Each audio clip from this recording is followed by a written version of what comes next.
حواليه بقوا نجوم الراب سين موجودين كتير قوي دلوقتي في الافلام. الجو بقى الورشه بقى اللي بياخدنا ليها، فاهم؟ الشخص وهو ما بينه وما بين نفسه بيكون فاكر ان صوته حلو جدا، بس في الحقيقه ده مش صوته، ده صوته هو في دماغه. مرد على البيت. لا اعرف يكون سلطان ولا شفت حد يكون زعيم. المهاتما غاندي حكيم الجيل وانتم لسه ناشئين. لا كده ولا امل مستغل اسمي احمد مستبد السين. دكتاتوري دارس عقولكم بتقل دايس بس ما بين راسين. عندي انفصام احمد وسين، سين سائل وثابت ومطلوب. احمد رايق كده زي ابوه، شاب كول شوفني في اي مود وانا موجود. فاخد لك لقطه على المكشوف بس هو وشوش وعلى المظبوط. قدر جه وبكره تشوف اسمي براند مش رتوش. سبتها وشفت غيرها سقطاه اعلاميا جامد كده، حب الشويله مش معضله. دم الكاميرا بان مذهلا مجاريح وعارف كده. ستايلي جامد زي بيك اب حكيم جدا مانديلا. عندي عرض فنزويلا عندي عرض كده كده. فخد لك لقطه كده نيجا. تفتكر يلا تفتكر يلا ما تفتكرها. طالب هتمول السنساء مجالها ومش بعيلها. بدار اخويا المارد اللي بديع عشان خدجلها. فاير راوند برايم مود عين الشمس زميلي ما نعدوش. قدر جايه فاكله وحوش خوجه في ايدي بتبقى عود. او جربتك كان رزوق لقطة ايوه زميلي خد لك لقطة.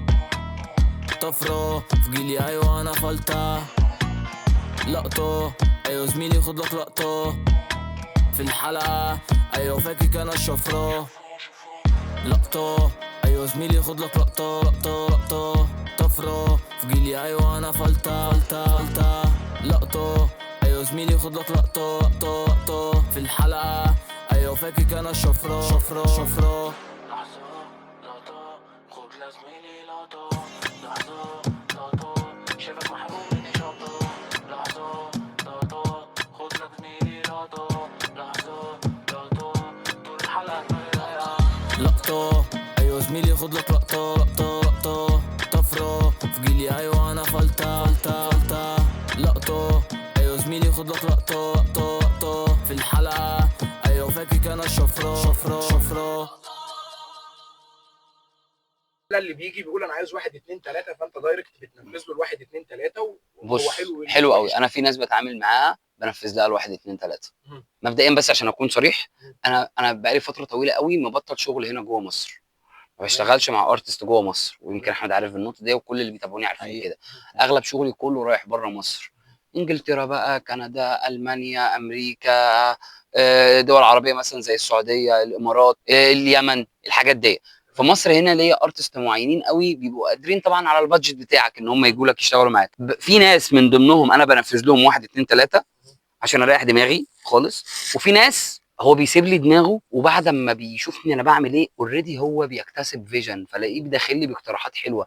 طب بص انا ممكن اغير الكلمه دي هنا بقى. خلاص هو لقى الموضوع بقى جامد في ودانه، فبدا ياخد كمان هو ايه فيجن وافكار. فلاقيه بيقول لي انا هغير الحته دي واقولها كذا، ايه رايك؟ الاقيه بيقول لي ليركس جامده قوي، اقول له طب خش عيدها. بس انا شايف الابجريد اللي بيحصل له اصلا برضه نابع من ان انت اعطيته الحاجه دي. ايوه ما انا الريفلكت بتاعك ايوه عليه هو. ايوه دي حقيقه بتحصل على فكره. انه بيبقى لمصلحه التراك ان انا اكون متحكم عشان الارتست بيسوحني. خياله بتكون ايوه الارتست خياله واسع، عامل شبه واحد كده ما بيعرفش يسوق وهو معلوماته كلها عن السواقه جايبها من نت فور سبيد. انت فاهم قصدي؟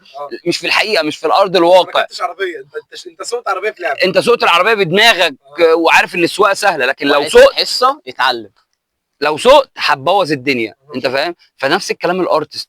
ولذلك كنا لسه بنتكلموا من شويه في الحته دي لما قلت لك مروان موسى اشطر من عفروتو.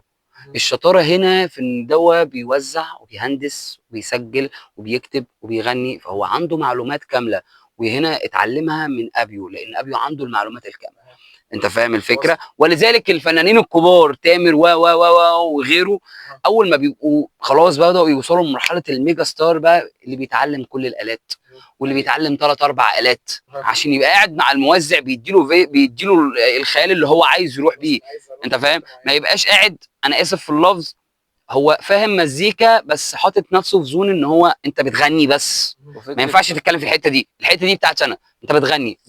عشان تكلمه تلاقي نفسك نزلت من حته ان انت مغني، ان انت بتسمعه حد تاني. بص بقى هنا عشان انت مش قادر توصله اللي في دماغك، انت بتسمعه حد تاني عامل الفكره اللي انت عايزها، فبتقول له بص انا عايز اعمل شبه دي. نفس الفكره برضو كنا بنتكلم عليها، اللي هو انت مش فلان، انت جاي تبع فلان. فعشان كده الارتست لازم يكون عنده خلفيه، ولذلك انا مع اصحابي او مع اخواتي بحاول دايما وانا قاعد شغال اقول له خلي بالك انا بعمل كذا عشان كذا. يمكن دي بقى نقطه احمد يكلمك فيها، حقيقي. وعارف دي انا عملتها ليه، اقول له عشان عملت كذا كذا كذا، لانه ما كانش ينفع يحصل كذا، فانا عملت كذا عشان كذا. بحب دايما الارتست اللي شغال معايا يكون فاهم كل حاجه، يكون عنده فيجن، لان دوت هيعود عليك انت بافكار وارد ما تبقاش اما عندك. نشتغلوا تاني مع بعض يكون بيريحني بقى مش متعب. بالظبط. وكمان اللي بيوزع بيميكس بيماستر وبيليريكال كمان بيكتب، ده بيبقى مالتي تاسك مان.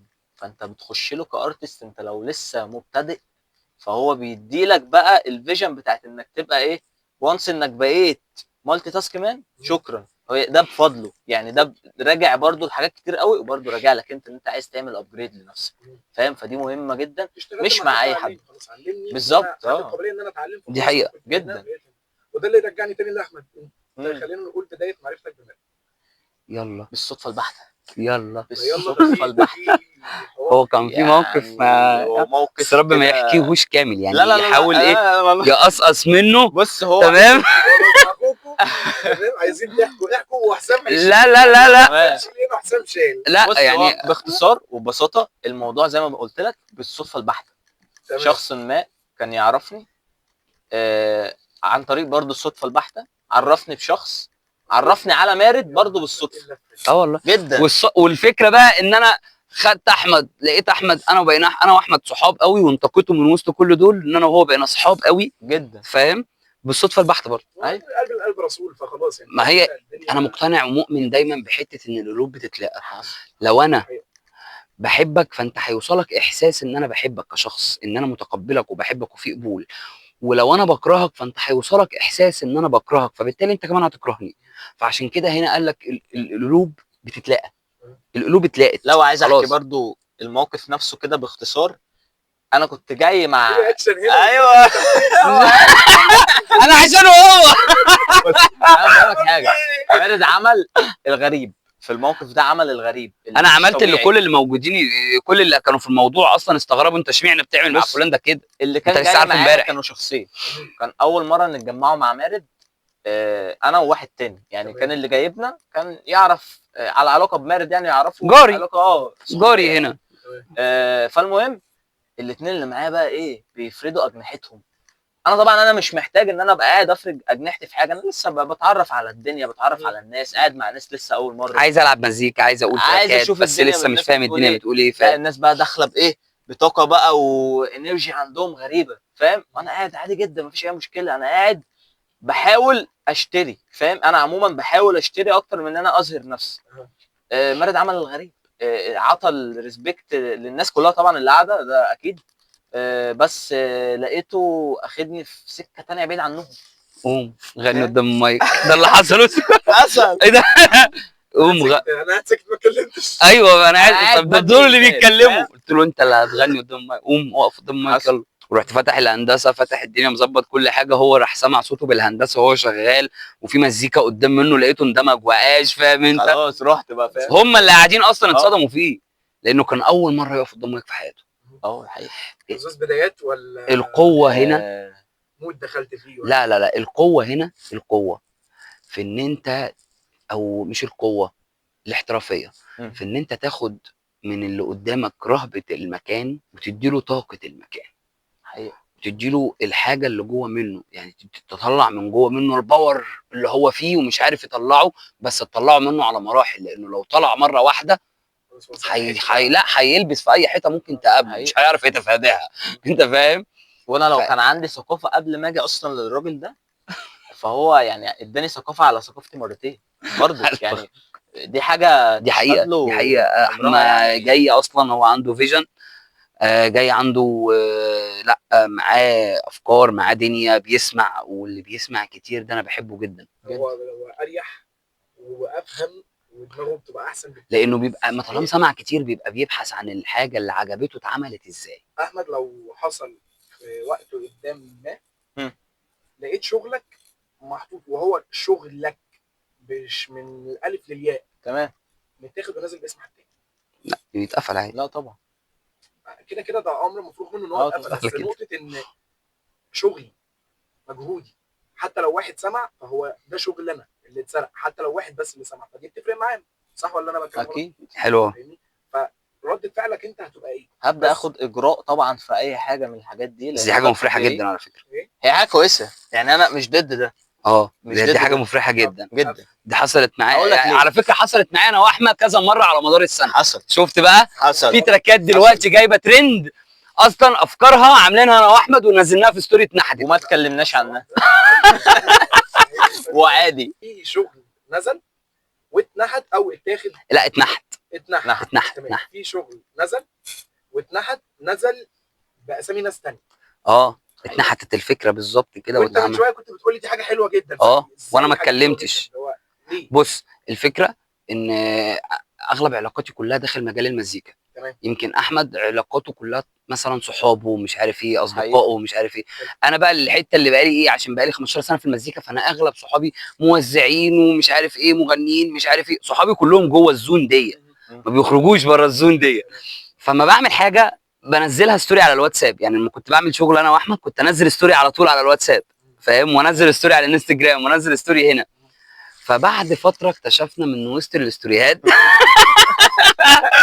اللي نزلت اللي انا نزلتها، ودي كانت اكبر غلطه من عندي، الستوريات اللي نزلت ان كان في تراك افرو، مش هذكر اسامي، ان كان في تراك افرو برازيليان انا عامله وعامل فيه نفس الفكره، واحمد هو اللي كان كاتب الليركس بتاعته، وكان كان كاتب فكره كوميدي قوي قوي، فاهم. عادل امام جاي يخطف مش عارف ايه، كنت بتقول ايه؟ عادل. لا هو كان، لا هنتكلم عن التراك بتاعنا، هنتكلم عن الليركس بتاعتنا. كنت كاتب انت عادل ادهم كريم النار، عادل امام كارير ستار، مش عارف ايه، مارد وجاي يخطف انظار، فاهم. وكل واحد على قد سنه بعدين معاكوا يا ما. ايوه فاهم. كان الموضوع كوميدي قوي وافرو برازيلي ومش عارف ايه. فوجئنا بعديها بكام شهر ان احنا اصلا نسينا السيشن ومسحناه انا واحمد. فاتنحتنا مسحنا السيشن بس ما رضيتش بقى اعرفه وقت ما اتنحتنا او وقت ما اتسرقت الفكره اللي احنا عملناها. ما رضيتش اعرفه. التراك بتاع الشخص التاني نزل، هو الشخص التاني اللي غنى التراك احنا ما نعرفوش. انا اعرف اللي وزع بس، فاهم يعني، اعرف الوزع. فبعد فتره من الفترات مش عارف ايه، مع ما انا جمعت ان التراك ده منحوت من عندي، كنت انا منزل ستوري كده، والشخص اللي وزع التراك ده شاف الستايل بتاعي، وانا كنت عامل اصلا التراك ده من مجرد لوبس، يعني لوبات كده مركبها مع بعض، كانت جديده تنزل اصلا. فقلت له احمد عارف التراك الفلاني اللي مسمع دلوقتي ومكسر الدنيا؟ قال لي اه. قلت له فاكر احنا كنا منزلين الستوري ده امتى؟ قال لي احنا كنا منزلين الستوري ده قبل منه بحوالي 5-6 شهور، ده الستوري ده نزل الشتاء اللي فات. قلت له اه ايه رايك؟ راح باصص لي كده قال لي هو انا قعدت من عندك في الستوري انت ما رضيتش تقول لي وقتها. قلت له بص بقول لك بعد ما التراك بتاعهم نزل بدري في الصح ده. هو مارد حاول يحافظ على رده الفعل، لان هي رده الفعل كانت كلها بي بي بي بي بي بي. لا والله يا احمد ولا اتعصب ولا اتضايق ولا قال اي حاجه. بص بس لو كان ساعتها انت كنت قلت لي ايوه كان هيتعصب، كنت هبقى متهور كمان يعني، كنت ممكن عادي جدا. ايوه انت اشتغلت عليه، خلينا نقول اساس التراك عندك واتنحت لدرجه ان هو هته وضرب لحد. ايوه عادي جدا على فكره. وعايز اقول لك انا ببقى مبسوط جدا، يعني مثلا لما محمد رمضان سرق او مش سرق، خد التراك بتاع زين اخويا الصغير ونزله حطه عنده في الريلز بصوت زين اخويا وهو في الحلقه مع اسعاد يونس، لحد الان موجود، لحد دلوقتي موجود، وكان اول تراك زين اخويا يغني، ما مسحناهوش وعادي جدا. بص اما انت تكون مبدع في المزيكا ما يشغلكش مين بيسرقك، يشغلك انت ابداعك ما ينفعش يقف. ده اللي يشغلك ان انت كل ما بتخش الورشه بتعمل ابداع جديد، مش محتاج عامل مساعد عشان تكون مبدع، انت مبدع لوحدك. فاللي محتاج عامل مساعد ده يا عم مش مشكله، نحت فكره. تامر الجيار قال لك انا بحب ما تسيبه يا عم ياخد يا عم. انا عاجبني مصطلح الورشه قوي بصراحه. انا خلاص انا دخلت الاستوديو، انا داخل الورشه يا باشا، احنا داخلين الورشه يا باشا هنطلع قطعه فنيه. انا داخل اهندس حاجه، لوحه هتترسم وطالعه لك. ايوه عايز اقول لك احنا اصلا انا واحمد كنا مقررين ان احنا نعمله برنامج، فاكر حقيقه برنامج ونسميه ورشه مزيكا، ونعمل فيه شبه ما بيحصل معانا دلوقتي. هي جت كده ونجيب كل الارتست الاندر جراوند بنات وشباب وكله، ونعمل حاجه اسمها ورشه مزيكا وقعده مزيكا، ونبدا نجيب كل واحد ونكلمه عن المزيكا، وفي الاخر الحلقه يقوم يغني تراك. على فكره دي انت فاهم، وفي اخر الحلقه يقوم يغني تراك ونكون احنا السبونسر بتاع التراك. وليه لا؟ ويلا هيحصل ايه اخر حلقه؟ مش فاضيين، نقدر نطلع ايه؟ الله. ولا احنا فاضي ولا انا فاضي، احنا مش فاضيين نسجل لنفسنا. ونخش هنا لسؤال كمان بالنسبه للوقت. امتى بتبقى خلاص كنترول على وقتك؟ لان انا عارف ان احنا كلنا او في جيلنا الفتره ديت ان احنا اغلبيه الوقت انا في شغل، اغلبيه الوقت انا في مسؤوليات، عمرك حتى ما لو ده تبقى كان كنترول. مجال اكل عيشي، بس برضه في مسؤوليات بتحتم عليا ان انا مش دايما موجود، مش دايما متفرغ ان انا اكريت حاجه بدماغي وابدا انفذها، صح ولا لا؟ دي حقيقه. حلو. امتى بحس ان ستوب، انا لازم دلوقتي اعمل ده؟ اصلك فكره شبه اللي اتقالت، وهي اتقالت يا جماعه من الناس اللي قاعده فالبرنامج ده احنا لو شفناه هيبقى طالع من عندي يبقى حتى اللي اتنحتنا. شخبط على الكلام. انتوا اخوات ما ينفعش، فاهمني؟ ففكره شبه دي يلا بينا جو اهيد. طب انا شايف حاجه، ومكانها وظروفها هتسمح انا لك شايف تروح ان الراجل ده اصلا المفروض يعني حاجه زي كده، هو اصلا بطبيعه شغله. فانا سواء انا في مود حلو، انا في مود وحش، انا فاضي، انا مش فاضي، انا ورايا التزامات ان انا اخلص شغل عشان في ناس مستنيه ان هي تستلم الشغل ده اوريدي. بالظبط. فالسؤال ده انا ممكن اجاوبك انا عليه، وهو برضو زياد يجاوبك بعدها عليه من وجهه نظره هو، ان هو جوه اصلا الشغلانه. لان انا برضو حاجه بالنسبه لي دلوقتي ما بقتش شغل قوي على قد ما هي ايه، على قد ما هي برضو هوبي، هوايه بعملها لحد ما تبقى شغل، او حتى لحد ما انا ايه يعني ازهق من الحاجه دي. بس حقيقة. طبعا يعني حاجه ماشي شغاله لحد دلوقتي، انا مبسوط اوريدي موجود، مبسوط. انا مبسوط ان انا بعمل ده. انا بشوف ان انا المفروض دلوقتي ان انا ايه، خلاص بقى ستوب، عايز اعمل دلوقتي تراك، عايز اسجل دلوقتي، عايز اكتب دلوقتي. بشوف الموضوع ده بيبقى لو انت مضغوط قوي، يعني انا ممكن اعمله لو انا مرتاح مش هطلع الحاجه لو انا مضغوط قوي. دايما بتكنترول على المود بتاعك عشان تقدر تشتغل بيه، تعرف تعمل بالظبط. انا بخرج من ده اصلا، يعني انا بخرج من الضغط اللي انا فيه بالحاجه دي. دي حقيقه. بس في برضو ناس ما بتعرفش تشتغل، الله اعلم هل الكل كده زيك ولا لا، بس حقيقه في ناس بتعرف تفصل كويس جدا وبيخرجوا بالشغل دوت من المود اللي هم فيه، وفي ناس ما بتعرفش تشتغل بسبب المود ده، اللي هو احيانا كنت لسه بتكلم مع احمد، احيانا انت بتبقى محتاج المود ده من ورا المايك وما بتعرفش تجيبه.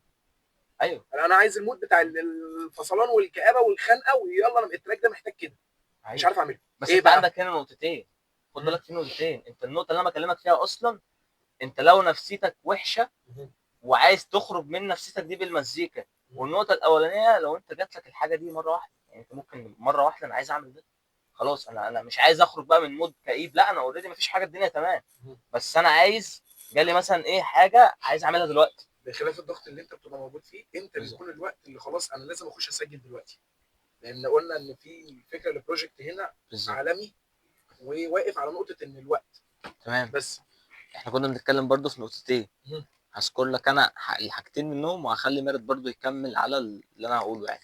فبتكلم في النقطه الاولى، انت حتى انا كواحد من الناس الاستريس بخش اصلا المزيكا بفصل بيها من الاستريس اللي انا فيه. يعني لو انا نفسيتي وحشه اخش اعمل اي حاجه عشان افصل عن ده، حتى لو انا مش في المود ان انا اعمل ده، بس انا عارف ان ده اللي هيخرجني من المود اللي انا فيه. دي النقطه الاولانيه. النقطه الثانيه بقى لو الوحي بقى جالك حاجه كده وانا عند كده قاعد، انا لازم انا لازم اشتغل دلوقتي. بالظبط. ايوه لو انا لازم اشتغل دلوقتي. بتخش ورشه حقيقه.